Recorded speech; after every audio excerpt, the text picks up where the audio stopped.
Hey there, it's me again.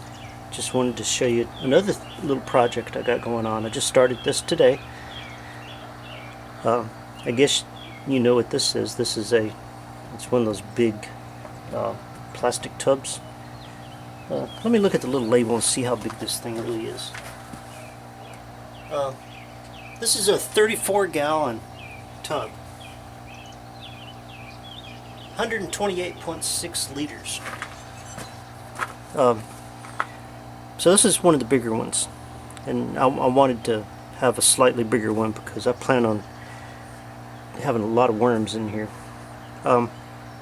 What I did was I walked around the yard today. Had a bucket like this.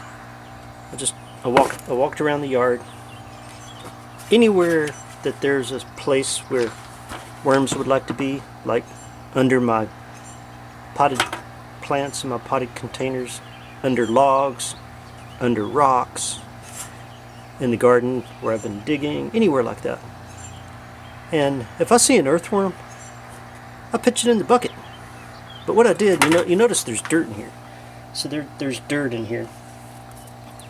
And when I would find a spot that had a good bit of worms, I would grab the dirt that they naturally like to live in, put that in the bucket with them.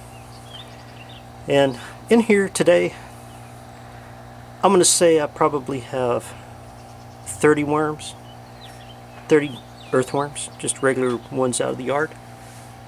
I watered it a little bit to make sure it stays moist. These are peelings from sweet potatoes. So we peeled some sweet potatoes and cooked those today. So I put those in there. My coffee grounds. I always save my coffee grounds and I bring them out. And I was putting them in my compost. I figured earthworms really love coffee grounds, so I went ahead and sprinkled that all in here. Kind of put them there. Got a couple of corn cobs in here. I got some eggshells. A few other things in here from the kitchen. Little like this. Toilet paper roll left over. Kind of soaked in the coffee grounds juice from that. So I've got a natural place for the worms to be. I've given them some, food scraps, coffee, things that they like. So they'll sit in here and they'll slowly work on that.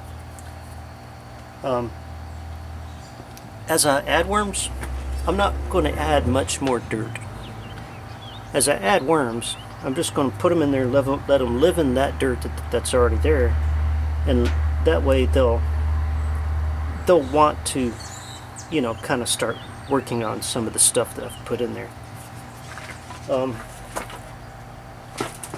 don't want to put too much stuff in there for them to eat, too many scraps right now, because I don't want it to rot. I also don't want varmints and critters to try to get in there and mess with it. So what I'm going to do tonight is I'm just going to leave it sitting here like this. I'm going to take,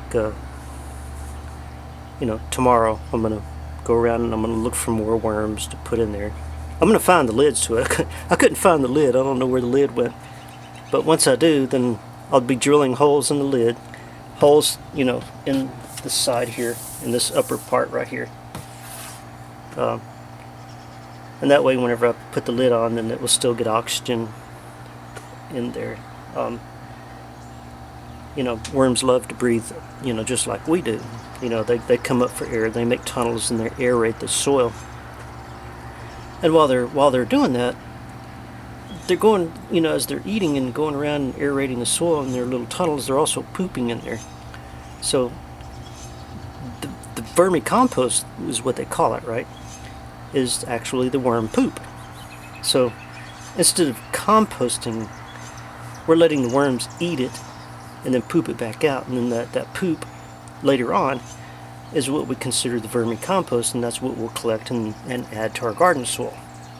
And they say that vermi compost has all the ingredients, for you know, like all the good bacteria, all the good nutrients that plants would thrive on.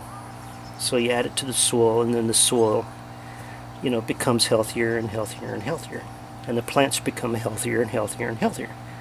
So the vermicompost, along with regular compost, along with the compost tea, and maybe even once in a while, you know, like putting in some good mulch to hold the moisture in, you know, stuff like that. All of that working together creates a really good environment for the roots of the plants, you know, to live and thrive, and in essence creating very healthy plants and very healthy soil.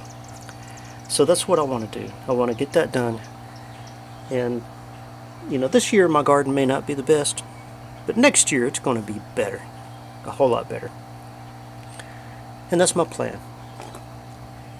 So now that you know what I'm doing, I'll give you periodic updates on my vermicompost bin. And I'll talk to you later. On to gardening, one day at a time.